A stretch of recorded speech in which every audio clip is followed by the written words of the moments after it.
પોરબંદરના સાંસદ અને કેન્દ્ર સરકારના મંત્રી મનસુખ માંડવિયા પોરબંદરના 2 દિવસીય પ્રવાસે આવ્યા છે.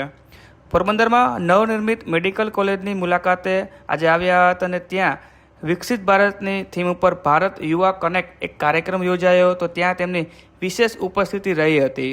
રાષ્ટ્રપિતા મહાત્મા ગાંધીજીની જન્મભૂમિ પોરબંદરમાં નિર્માણ પામેલી અતિ આધુનિક મેડિકલ કોલેજ ખાતે આજે વિકસિત ભારત યુવા કનેક્ટનો કાર્યક્રમ યોજાયો હતો. કાર્યક્રમમાં કેન્દ્ર સરકારના કેન્દ્રીય શ્રમ અને રોજગાર મંત્રી તેમજ યુવા બાબતો અને રમતગમતના મંત્રી તથા પોરબંદરના સાંસદ ડૉક્ટર મનસુખ માંડવિયાની વિશેષ ઉપસ્થિતિ રહી હતી.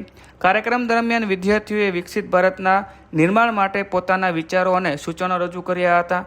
ટેકનોલોજી, શિક્ષણ, આરોગ્ય, નવનીતતા અને આત્મનિર્ભર ભારત જેવા મુદ્દાઓ પર વિદ્યાર્થીઓએ ચાર્ટ અને પ્રેઝન્ટેશન મારફતે પોતાના મંતવ્યો વ્યક્ત કર્યા હતા.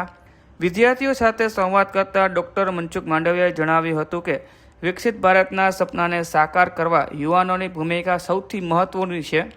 વડાપ્રધાન નરેન્દ્ર મોદીના નેતૃત્વમાં દેશ ઝડપભેર વિકાસના માર્ગે આગળ વધી રહ્યો છે ને તેમાં યુવાનોની શક્તિ સૌથી મોટો આધારસ્તંભ છે તેમ પોરબંદરના સાંસદ અને કેન્દ્ર સરકારના મંત્રી ડૉક્ટર મનસુખ માંડવિયાએ જણાવ્યું હતું.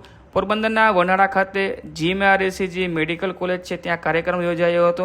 આ કાર્યક્રમના અંતમાં પટાણગરમાં વૃક્ષારોપણ કરી કાર્યક્રમને પૂર્ણતા આપી હતી.